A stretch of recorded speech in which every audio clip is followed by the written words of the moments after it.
नमस्कार, मैं हूं आशीष चित्रांशी और आप देख रहे हैं द न्यूज लॉन्चर। बिहार की खबर नॉर्मली हम नहीं लेकर के आते हैं। नीतीश कुमार की खबर भी नॉर्मली नहीं लेके आते हैं क्योंकि बिहार की खबरों पर हमारी टीम नजर रखती है। लेकिन आज एक महत्वपूर्ण खबर है, इसलिए मैं ये खबर लेकर के आया हूं, साथ में भाऊ को भी लेके आया हूं। तो जोड़ लीजिए कंट्रोल रूम पहले भाऊ को। भाऊ, स्वागत है आपका। प्रणाम। बिहार की खबर पे हम लोग नहीं रहते, लेकिन आज हम भी आए, आपको भी ले आए। दरअसल खबर इसलिए ये जरूरी है क्योंकि नीतीश कुमार 20 साल से जो दावत दे रहे हैं, पहली बार उस दावत का बहिष्कार हो गया है, बायकॉट हुआ है। और ये बायकॉट नीतीश कुमार की राजनीति में सबसे बड़ा अल्टीमेटम है। सबसे बड़ा अल्टीमेटम है पूरे राजनीतिक करियर में कि मोदी के साथ रहोगे या मोदी का साथ छोड़ोगे, भाजपा से गठबंधन करोगे या भाजपा का गठबंधन तोड़ोगे। ये सबसे बड़ा जो है अल्टीमेटम है पूरे सियासी करियर में। और एक दो व्यक्ति नहीं, 7 संगठन जिनके नाम मैं गिनवाऊंगा, यहीं पर भाव गिनवाएंगे। 7 संगठन हैं और वो सारे संगठन अपने समुदाय के सर्वोच्च निकाय माने जा सकते हैं धार्मिक रूप से, जो फैसला लेते हैं। और धार्मिक ही नहीं, जो पर्सनल लॉ बोर्ड है उसने भी बहिष्कार का ऐलान किया है। ये पूरी कहानी है इफ्तार की पार्टी, इफ्तार दावत। और सेकुलर नेताओं की पहचान इफ्तार की दावत, ये दोनों बहुत करीब से जुड़े हुए हैं। बिहार में इस अल्टीमेटम के बाद भयंकर भूचाल है, इसलिए क्योंकि अब तो नीतीश के दरवाजे पर ऐसी ऐसी होर्डिंग लगने लगी है कि उस होर्डिंग को पढ़ने वाले भी चकरा जा रहे हैं। डायरेक्ट अटैक हो रहा है।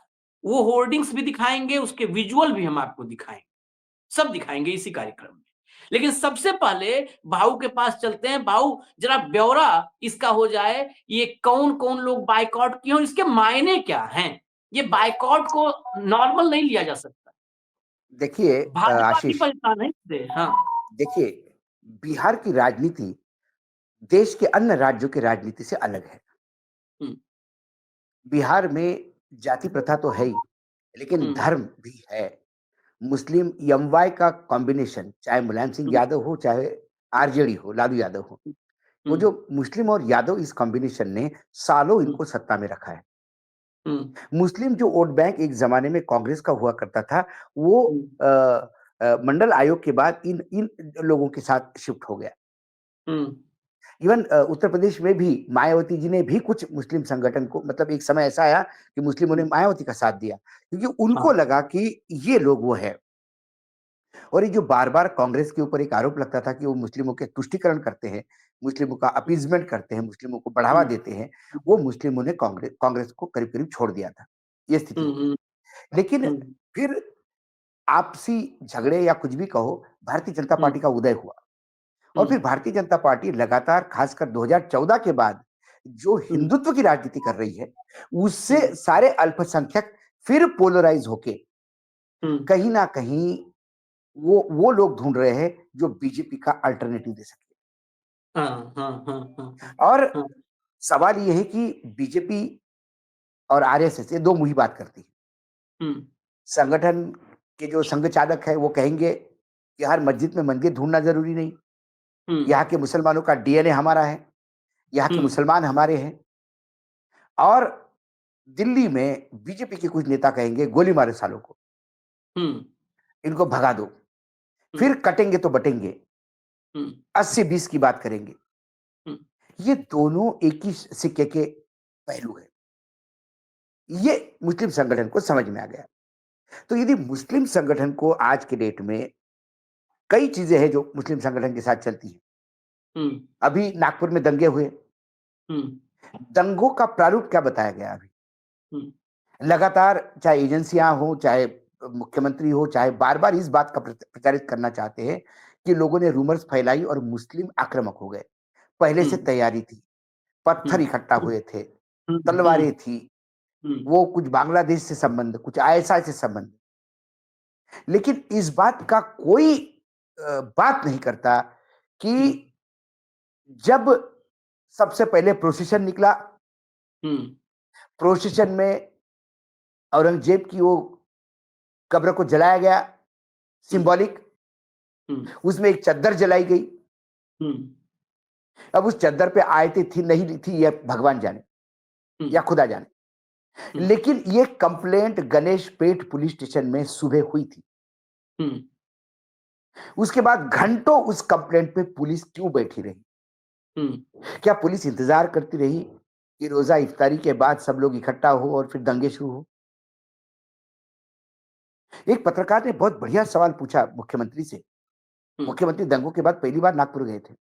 उन्होंने प्रेस कॉन्फ्रेंस में कहा कि हम दंगाइयों को हम आइडेंटिफाई कर रहे हैं सीसीटीवी से, और दंगाइयों को आइडेंटिफाई करके हम उनकी प्रॉपर्टी नीलाम करके दंगे में हुए नुकसान की भरपाई करेंगे। तो एक पत्रकार ने सवाल पूछा कि सोशल मीडिया में एक वीडियो और घूम रहा है जिसमें आपकी पुलिस ही गाड़ियां तोड़ रही है और आग लगा रही है, उसकी भरपाई आप कहां से करेंगे? क्या पुलिस के घर बेचोगे? तो मुख्यमंत्री स्पीचलेस थे, बोल नहीं पाए। तो उस वीडियो पे कोई बात नहीं करेगा जहां पुलिस तोड़फोड़ कर रही थी, उस वीडियो पे कोई बात नहीं करेगा। यदि सीसीटीवी फुटेज से आप दंगा ही ढूंढ सकते हैं तो जलती हुई चद्दर भी ढूंढ सकते हैं। वो चद्दर कहां से उठाई गई ये भी सीसीटीवी में होगा। तो ये एक समाज को टारगेट करने की बात होती है। दंगे होते तो ताली दो हाथ से बजती है आशीष, एक हाथ से कभी नहीं बजती। दंगे को दो पहलू होते हैं, एक उस्काने वाला पहलू, एक होने देने वाला पहलू, और एक करवाने वाला पहलू, और एक करने वाला पहलू। ऐसे कई एंगल्स है उसमें। तो मुस्लिम समाज को ये बार बार समझ में आ रहा है, कई भी दंगे हो मुस्लिम समाज टारगेट पे आता है, कुछ भी हो मुस्लिम समाज टारगेट पे आता है। तो कुल मिलाकर यदि मुसलमानों को ये समझ में आ गया कि भाजपा की सरकार उनको जीने नहीं देगी, तो वो उन तमाम लोगों के साथ खड़े होंगे जो भाजपा का विरोध कर रहे हैं। नीतीश कुमार ठीक है, बिहार में मुसलमानों के लिए नीतीश कुमार ने जो किया सो किया, लेकिन केंद्र में वक्फ बोर्ड संशोधन में यदि जनता दल यूनाइटेड सरकार के साथ खड़ी है और पूरा मुस्लिम संगठन वक्फ बोर्ड के खिलाफ खड़े हैं, तो अब नीतीश को तय करना है कि वो है किधर। चंद्रबाबू नायडू को यह तय करना है वो है किधर। और एक बार आप तय कर लो तो फिर मुस्लिम समाज तय करेगा वो किधर जाएंगे। हाँ। ठीक है, और यही समय आया है कि आज ये पहला इंडिकेशन है। ये जो बिहार में हुआ, और ये बिहार तक सीमित नहीं है, उन्होंने चंद्रबाबू नायडू के लिए भी अल्टीमेटम दिया है पूरी संगठन ने। अब इफ्तार पार्टी का बिहार में जो संगठन का कॉल दिया, वो संगठन देखिए, इमरात शरिया, जमात इस्लामी, जमात अहले हदीस, खन्ना मोजबिया, मुस्लिम personal law board, Jamiat Ulema ए हिंद, कान्ना रहमानी, और बाकी अन्य छोटे मोटे संगठन। ये तो मैं प्रोमिनेंट संगठन बोल रहा हूं। उन्होंने ये कहा, अब इमारत शरिया के जनरल सेक्रेटरी मुफ्ती ने कहा कि भाई नीतीश कुमार के से दी गई जो इफ्तार पार्टी है, वो इफ्तार पार्टी किसके लिए है? इफ्तार पार्टी मुसलमानों के लिए थी, रोजा इफ्तार मुसलमान करते, तो आपने मुसलमानों के लिए पार्टी दी, लेकिन आप हमारे हितैषी कैसे हो गए जब वक्फ संशोधन के लिए हम उसका खिलाफत कर रहे हैं, पूरा विपक्ष उसका खिलाफत कर रहे हैं, और आप उसका समर्थन कर रहे हो दिल्ली में। तो आप एक तरफ मुसलमानों के खिलाफ स्टैंड लेते हो दिल्ली में, और बिहार में रोजा इफ्तारी करते हो। यह डबल स्टैंडर्ड नहीं चलेगा। आपको एक जगह होना चाहिए। आपको यह बताना पड़ेगा कि आप हमारे हितैषी है, तो फिर आपको उस एक्ट को अपोज करना होगा, विरोध करना होगा। दिल्ली में आप अलग स्टैंड लोगे, पटना में आप अलग स्टैंड लोगे। आप ये सोचोगे कि हम दिल्ली में हमसे वोट मांगोगे, हम आपको वोट देंगे, हमारे वोट के भरोसे आप जीत के आओगे, और उसके बाद दिल्ली में जाके हमारे खिलाफ काम करोगे। तो भाई सांप गले में कौन पालेगा?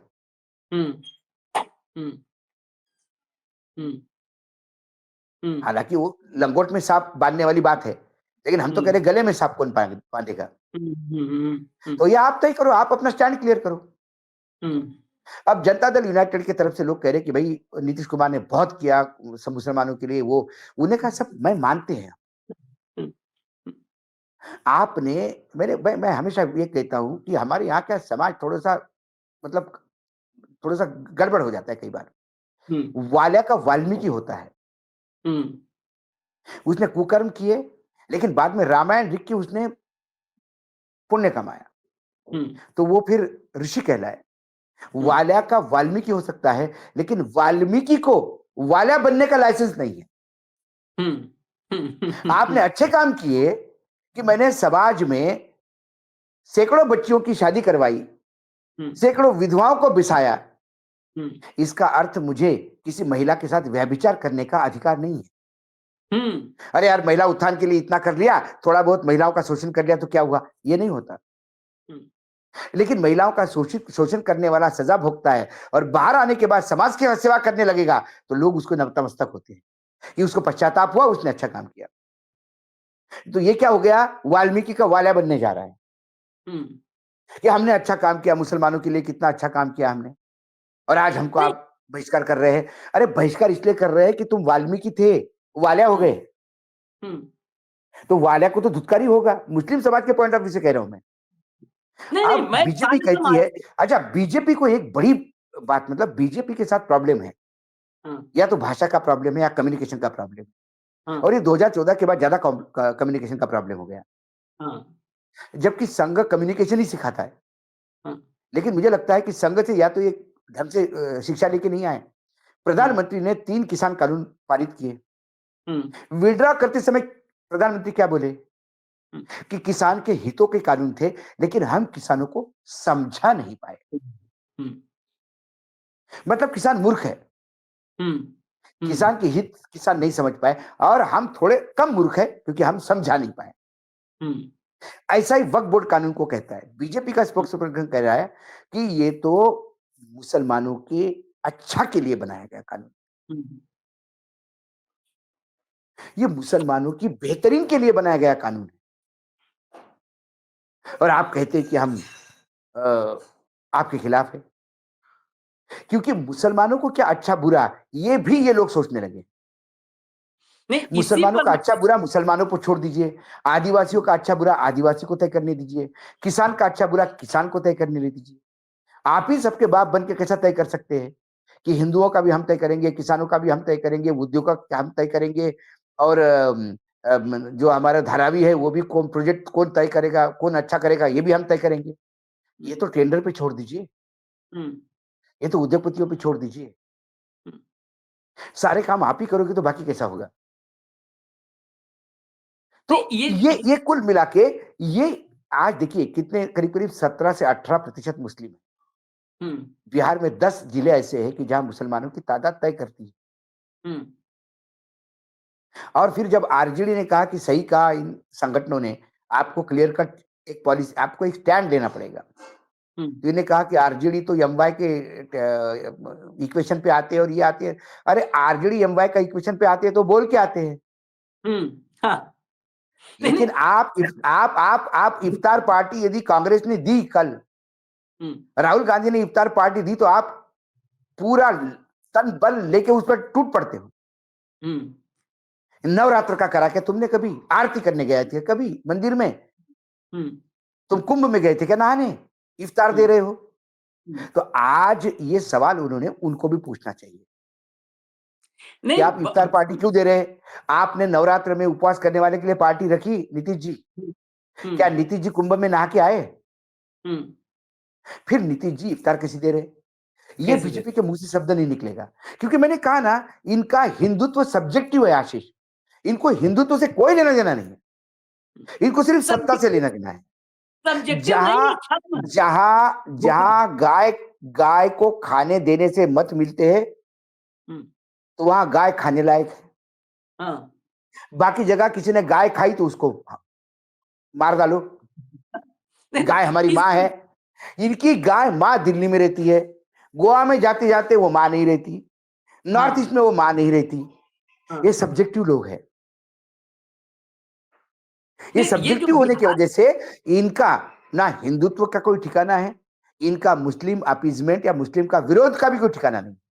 ये आंध्र प्रदेश में मुस्लिम को साथ में लेके चलते हैं। आंध्र प्रदेश में मस्जिदों को 10-10 हजार रुपए मिल रहे हैं मेंटेनेंस के लिए, उसमें बीजेपी भी कैबिनेट में मोहर लगाती है। हुँ, और यहाँ अखिलेश ने या मुलायम सिंह जी के समय कोई कब्रिस्तान को पैसा मिल गया दीवार बनाने के लिए, तो बहुत बड़ा पाप हो गया।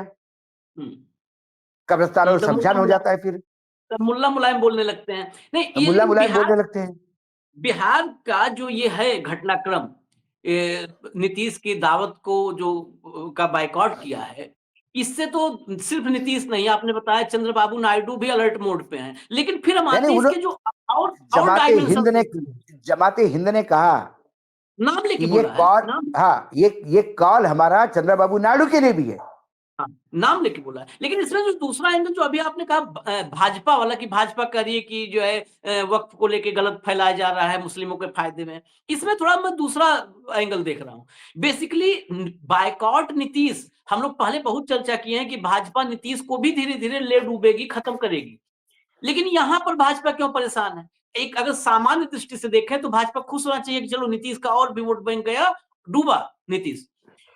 नहीं, दरअसल इससे परेशानी जो मुझे लग रही है, जो डिवीजन करवाना था ना, मुस्लिम मतों का हाँ, बंटवारा, वो देखिए, बंटवारे का भाजपा का आप प्लान था, वो आप आप प्लान पर देखिए, चोट हुआ। आप देखिए, इनको जैसा मायावती देखिए, हम्म, मायावती जी को दलितों के ऊपर कोई उत्पीड़न हो गया तो मायावती जी की वजह से एक ट्वीट नहीं आया, हम्म, हम्म, हम्म, हम्म, और मुस्लिमों के लाउड स्पीकर उतर गए तो मायावती ने स्प्लिट ट्वीट किया। हम्म, उत्तराखंड में मदरसे बंद करवाए गए तो मायावती ने ट्वीट करके उसका निषेध व्यक्त किया। हम्म, क्योंकि मायावती, नीतीश कुमार इनको उपयोग में ला रहे हैं, ओएसी हम्म, एमआईएम वाले उनको उपयोग हम्म, में लाते हैं कि मुस्लिम वोट स्प्लिट करो। हम्म, क्योंकि इनका प्रॉब्लम है कि ये हिंदू वोटों को इतने सालों बाद भी कंसोलिडेट नहीं कर पाए। हाँ, क्योंकि हिंदू धर्म इतना विस्तृत है और हिंदू धर्म का दर्शन इतना बढ़िया है। हिंदुत्व कोई संघ चालक से हिंदुत्व नहीं सीखते इस देश में। ना हमको अमित शाह जी का प्रवचन सुनना है हिंदुत्व पे, हम्म, रामदेव बाबा का भी हमको वो दत्तू नहीं यूज करना है हिंदुत्व के लिए, हम्म, ना योगी हमको हिंदुत्व सिखा सकता है। हमारा हिंदुत्व हमारे वेद है, हमारा हिंदुत्व हमारी उपनिषद है। हमारे वेद, हमारी उपनिषद कभी भी हमको वो हिंदुत्व नहीं बताता जो ये हिंदुत्व जानते हम्म, हैं। तो उसके चलते सबसे बड़ा प्रॉब्लम है कि ये हिंदू को इकट्ठा नहीं कर पाए। फिर हिंदू जातियों में बैठा है। हम्म, ये बार-बार कहते कि हम सभी भाई-बहन एक है, जाति-पाति नहीं होनी चाहिए। लेकिन उत्तर प्रदेश में देखिए जहाँ से आप आते हैं, आशीष जी, हम्म, हम्म, वर्तमान में आप यूपी में लखनऊ में बैठे हैं। क्या हाल है वहाँ पे? क्या वहाँ ठाकुरवाद नहीं चल रहा? क्या वहाँ हम्म, दलितों का उत्पीड़न नहीं हो रहा है? क्या अभी 4 दिन पहले किसी दलित को घोड़ी से बारात जा रही थी, गन उतार पॉइंट पे नहीं रोकी गई? उतार दिया। उतार दिया, मारा। हाँ, मारा। क्या क्या ये बातें नहीं हो रही है? क्या मौर्य साहब बार-बार उप मुख्यमंत्री होने के बाद भी अपमानित नहीं होते हैं? हम्म, तो इनको दलितों से कोई लेना-देना नहीं है। हम्म, इसलिए दलितों को डर लगता है कि यदि ये सत्ता में आ गए, हम्म, तो फिर सवर्ण सत्ता होगी। हम्म, आप देखिए अभी जो अध्यक्ष भी घोषित हुए हैं, जिला अध्यक्ष, हम्म, कितने सवर्ण हुए हैं बीजेपी ने। 56%, हाँ, 56%। तो बीजेपी जब बात करती है, तो 15% लोगों के लिए 56% शेयर देती है हम्म, हम्म, और 70% के लिए 35% 85% के, देता है, 85% को 40%। 40% देती है, हाँ, 35-37%। ये इसका ओरिजिनल नेचर है। इसलिए ये हिंदुत्व के छाते के नीचे सबको ला नहीं सकते। हम्म, तो अब इनके लिए है कि ये मुस्लिम मतों का विभाजन करे। ये इसलिए नहीं पीड़ित है कि हम्म, वोट बैंक जा रहा है नीतीश का। उनको ये हम्म, डरता है कि नीतीश का मुस्लिम वोट बैंक यदि चला गया, हम्म, तो वो आरजेडी में चला जाएगा, कांग्रेस के साथ चला जाएगा। ये इनके लिए घातक है। हम्म, लेकिन ओबीसी और बैकवर्ड यदि नीतीश से छिटकते हैं, हम्म, तो बीजेपी झोली लेके खड़ी हुई है। हम्म, ऊपर से आम गिरा कि इन्होंने झोली में पकड़ा। हम्म, इसलिए इस वक्फ बोर्ड का बहिष्कार ये बीजेपी के लिए वह चिंता खड़ी हम्म, कर गया है। हाँ, हाँ, ये अब मैं आपको दिखाऊं ना वहां पे क्या माहौल है। एक तो नीतीश नीतीश शुरुआत में नीतीश के मानसिक और शारीरिक हालत को लेकर भाजपा भी मजे ले रही थी जब विपक्ष में थी, और इनडायरेक्टली डायरेक्टली कमेंट कर रही थी। अब नीतीश के वीडियोज वायरल हो रहे हैं भाऊ, उससे भी भाजपा परेशान है कि अगर कहीं बिहार में स्टेब्लिश हो गया कि नीतीश कुमार अब बिहार को चलाने लायक नहीं है, भाजपा के लिए बड़ा कंफर्टेबल है नीतीश को किनारे लगाना चुनाव के तो बाद, तो एडवांटेज आरजेडी है, वो एडवांटेज हाँ, आरजेडी है। हाँ, क्योंकि फिर जो नीतीश का जो डेडिकेटेड मतदाता वो कहेगा नहीं नहीं गैर भाजपाई है, वो कहेगा नहीं अब नीतीश तो बनेंगे नहीं, तो चलो आरजेडी के साथ चलें, उससे भी परेशान है। अब देखिए क्या हो रहा है वहां पर, जरा कुछ पोस्टर्स हैं लगे हुए, होर्डिंग्स लगे हैं, होर्डिंग दिखाइए जरा, कंट्रोल रूम दिखाइए होर्डिंग। ये होर्डिंग बहुत कुछ बोल रहा है, ये देखिए, जनगण मन अधिनायक जय है नहीं, कुर्सी कुर्सी कुर्सी जय है। ये राष्ट्रगान का इन्होंने अभी राष्ट्रगान के समय गजब किया था, वो तो अद्भुत था, अकल्पनीय था नीतीश कुमार, इसीलिए वो पहली बार हमें भी चिंता सताई इनके सेहत की। ये है, और भी सारे पोस्टर्स हैं इनके, जो है नायक नहीं खलनायक हूं मैं, सब जेडीयू के दफ्तर पे और इनके घर के सामने लग रहा है। देखिए बगल में ही इफ्तार पार्टी तेजस्वी का लग गया है, मतलब ये है सीधा अटैक है अब। और तेजस्वी के इफ्तार में एक बड़ी खूबी देखने को मिली, तेजस्वी यादव इफ्तार पार्टी के पहले मंदिर गए और मंदिर से लंबा टीका उका लगा करके इफ्तार पार्टी दी। इफ्तार की दावत मंदिर से वो टीका लगा चंदन लगा वो के तब इफ्तार की दावत दी। आरजे आरजेडी वाले बोलते हैं टी फॉर टीका, टी फॉर टोपी। टोपी, हाँ, टी से हम टीका, टोपी टी पहन से के टीका टोपी, लगा सकते हैं।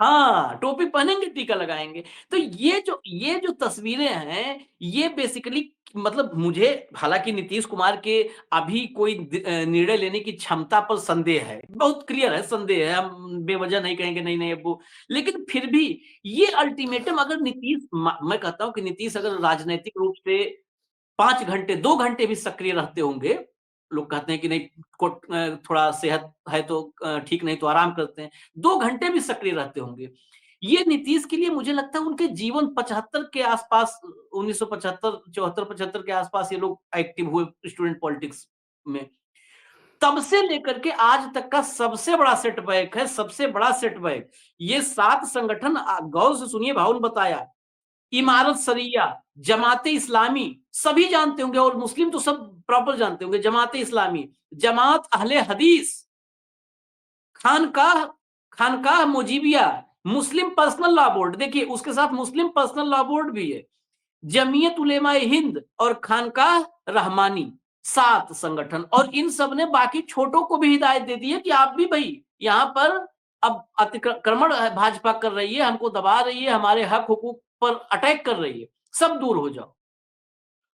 क्या ऐसा कहीं 1% भी उम्मीद है कि नीतीश कुमार कुछ out of the box decision ले सकते हैं कि अब तो खत्म है राजनीति, अब तो निशांत की लॉन्चिंग भी फेल हो जाएगी, अब क्या निशांत को लॉन्च करेंगे? भाऊ एक बात बताइए, हमारे पास, हमने अपनी जमीन अपना घर सब बेच दिया, तो हम वसीयत अपने बेटे क्या करेंगे? क्या करेंगे वसीयत? सवाल ये है कि जब आप शेर की सवारी कर चुके हैं, मैं हम्म, बार बार आपको कह रहा हूं, हम्म, शेर की सवारी आप कर चुके हैं, तो you are just waiting for your end, कि हम्म, शेर कब हम्म, थक के बैठ जाएगा, आप नीचे उतर के कब भागोगे। शेर हम्म, थकने को तैयार नहीं है, शेर इंतजार कर रहा है कि आप कब उतरोगे और वो खा लेगा। हम्म, दोनों एक दूसरे का इंतजार कर रहे हैं। हम्म, शेर को आप चला नहीं पा रहे हैं, शेर जैसा चल रहा है चल रहे हैं। अब आपके साथी आपको भाग भाग दूर दूर भाग रहे हैं, क्योंकि ये शेर से उतर ही नहीं रहा है आदमी, और शेर गुर्रा रहा है सब पे। हम्म, कौन मुस्लिम साथ में खड़ा रहेगा जब ये बीजेपी का शेर गुर्राएगा उनके ऊपर? हम्म, तो अब नीतीश के हाथ में कुछ नहीं रहा है आशीष, हम्म, जो कुछ भी रहा है दूसरे के हाथ में रहा है। हाँ, उसने कहा ना कि मैं जंगल में जा रहा था और मेरे हाथ में बंदूक भी नहीं थी, कुछ डंडा भी नहीं था, और एकाएक शेर सामने आके खड़ा हो गया, भूखा शेर। तुम क्या करोगे? उसने कहा माँ बाप मैं क्या करूंगा, जो कुछ भी करना है शेर को करना है। या मुझे खा जाएगा या छोड़ देगा, मेरे हाथ में कुछ नहीं है अब। तो ये नीतीश की स्थिति हो गई है। मैं बार बार कह रहा हूं, मुझे नहीं लगता 27 के पहले कोई नीतीश इधर उधर करेंगे, कुछ नहीं करेंगे। नीतीश की वक्फ बोर्ड का नीतीश समर्थन करना पड़ेगा वक्फ एक्ट का, क्योंकि कितने सांसद नीतीश के सुनने वाले हैं। हाँ, असली बात ये है। नीतीश नीतीश अब बंद मुट्ठी लेके बैठे हैं। उन्हें पता नहीं मुट्ठी खोल दूंगा कि 2 विधायक और 1 सांसद रहता है, कि 0 विधायक और 0 सांसद है। हाँ, ये उन्हें नहीं पता। इसलिए हुँ, वो मुट्ठी बंद करके हैं, और ये जो उनका फ्रस्ट्रेशन है, ये उनके मेंटल हेल्थ पे हावी हो रहा है, ऐसा दिखाई देता है। मैंने एक डॉक्टर से पूछा, मतलब जो हुँ, साइकियाट्रिस्ट होते हैं, मैंने पूछा हुँ, कि ये ऐसा इतना बड़ा नेता, मैंने उनको वीडियो भेजा था, हुँ, ये जनगण मन वाला। हुँ, हुँ। 1-2 मैंने जो कटिंग, वो जो विधानसभा में भी ऊ करते रहते मुँह से, तो मैंने बोला हाँ, हाँ, ये। तो उन्होंने कहा कि ये सबकॉन्शियस माइंड से होता है। हुँ, सबकॉन्शियस माइंड से इसलिए होता है कि जो आपका माइंड है, वो कहीं और ऑक्यूपाइड है, हुँ, हुँ, और माइंड इसलिए ऑक्यूपाइड है कि आपको अब बहुत सारी चीज़ें बात पता पड़ गई। हुँ, आपको आपका भविष्य शून्य दिखाई देता है। आप ये समझ गए हैं कि भाजपा पूर्ण रूप से आपको निगल गई है। हुँ, तो आप उस चिंता में, ये सबकॉन्शियस माइंड में आपकी बात हो जाती है। It's a matter of subconscious mind, hmm, कि जनगण मन सुन रहे हैं और आपका माइंड काम ही नहीं कर रहा, आप कहीं और उलझ रहे हो माइंड से, और सबकॉन्शियस माइंड ने आपके हाथ हिला दिए, चलो, चलो, चलो कर दिया। ये अननोइंगली होता है आपसे। हुँ, His mind is occupied somewhere else, and that occupation is so strong, क्योंकि उनको, जिसने एक ग्लोरियस राजनीतिक करियर जिया हो, हुँ, जो प्रधानमंत्री के उम्मीदवार तक बात जिसकी चली हो, वो इतना दयनीय स्थिति में पड़े कि उसकी पार्टी भी उसके कब्जे में नहीं, विधायक कब्जे में नहीं, सांसद कब्जे में नहीं है। तो उनको 2027 के चुनाव का भयानक टेंशन। ये हुँ। ये है उनके साथ स्थिति। चलिए ये तो कुल दया मिला के आती है, तस्वीर मुझे देखिए। दया हाँ। आती है, मुझे मुझे ऐसे ऐसे नेता पे मुझे दया आती है। I don't feel hmm, bad for him, मुझे दया आती है, करुणा आती है। खैर ये जो एक स्थिति है ग्लोरियस कुल मिला glorious life, glorious Nitish Kumar जैसे नेता जिसका ग्लोरियस पास्ट रहा है, उसने, he should hang the boot when he is at the top. Hmm, hmm. लेकिन नहीं उन्हें वही तो खुद अनाउंस दिक्कत कर है। देना चाहिए कि अगला चुनाव, अगला मुख्यमंत्री मैं नहीं हूँगा, पूरा बिहार रोएगा। हुँ, जो उनसे मतलब घृणा करते वो भी कहेंगे कि अरे यार, रिटायर्ड हो गया ना, बहुत अच्छा काम, मतलब था, एक समय था इस आदमी का। You feel bad. हुँ। खैर अब देखिए ये तो मैं कहा ना कि सबसे बड़ा आपने देखा है हम लोगों ने जो भी कि ये सबसे बड़ा अल्टीमेटम है। रविवार, दावत-ए-इफ्तार और नीतीश कुमार। तो नीतीश ये कुमार। रविवार बड़ा भारी है नीतीश कुमार पर, लेकिन एक बात फिर रिपीट कर दूँ आखिर में, सिर्फ नीतीश पर भारी नहीं है। ये भाजपा पर भी भारी है रविवार। ये रविवार भाजपा पर भी भारी है और केवल इफ्तार में नहीं भारी है। दरअसल एक ही सबसे बड़ा अस्त्र रहा है नीतीश कुमार के पास भी और भाजपा के पास भी, नीतीश के पीछे खड़े होकर के उस अस्त्र का इस्तेमाल करते थे 2005 के पहले वाला बिहार। लेकिन 2025 में जो बिहार दिख रहा है, वो 2005 के पहले वाले बिहार से ज़्यादा वर्स्ट दिख रहा है, वर्ष दिख रहा है। ज़्यादा वर्स्ट। हर दिन हत्याओं का न रुकने वाला सिलसिला चल रहा है, जारी है। पटना में, राजधानी पटना में एक बड़े अस्पताल की मालकिन, संचालिका जो थी, हॉस्पिटल में बैठी हुई थी, ये 24 घंटे के भीतर की खबर है। बैठी हुई थी, वहां पर हमलावर घुसते हैं, दनादन फायरिंग करते हैं। अब ये 5 के पहले होता था कि नहीं होता था जी, ये तो कोई नहीं बताएगा जी। लेकिन कुछ भी होता रहा होगा 5 के पहले जी, तो यही होता रहा होगा, इससे ज़्यादा बुरा क्या हो सकता है जी? हॉस्पिटल में घुस के भून दिया, 24 घंटे हो गए, पुलिस अभी तक क्लूलेस है जब तक हम ये प्रोग्राम दिन रिकॉर्ड कर दहाड़े रहे हैं। राजधानी में घुस के हत्या होना, इसका मतलब कानून व्यवस्था का डर समाप्त होना। हॉस्पिटल में, जहाँ पर पता होता है कि यहाँ पर दर्जनों सीसीटीवी होंगे, एक बड़ा हॉस्पिटल, दर्जनों सीसीटीवी होंगे, नहीं, कोई डर खौफ किसी को नहीं है अभी। कोई खौफ नहीं, कोई खौफ नहीं, कोई डर नहीं। हुँ। तो ये स्थिति है बिहार की। तो अब बिहार इसी को जंगल राज कहते हैं। किसी को कहते हैं, बिल्कुल, यही जंगल राज है और ये 2005 के पहले वाला नहीं है, 2025 वाला जंगल राज है। तो ये सब स्थितियां और ये बायकॉट कैसे जाएंगे चुनाव में और क्या करेंगे निर्णय, ये तो बड़े नेता हैं, यही लोग तय करेंगे। हम लोग तो छोटे पत्रकार हैं, आप तक बता दिए खबर। इजाजत दीजिए, फिर आएंगे, अगला जो भी अपडेट होगा उसको लेकर के। धन्यवाद भाऊ, नमस्कार। नमस्कार।